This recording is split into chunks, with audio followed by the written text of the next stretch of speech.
می آیم ندانم چون کنم. بوالعجب کاره که خلق در پی درمان من به فکر آنکه هر دم درد خویش افزون کنم. گر نیم گریان سر اندر کوه به لعل لبش، سنگ ها را چشمه سازم چشمه ها را خون کنم.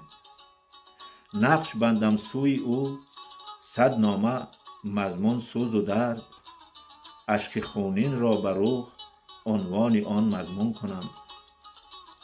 جای تکبیر و دعا خواهم ز لیلی قصه خواند، ناگه ار روز گذر بر تربت مجنون کنم. خلق را بر مجمر غم دل بسوزانم چو عود، ناله در چنگ فراقش گر بدین قانون کنم. کشته شد جامی ز هجر افسانه وصلش چه سود،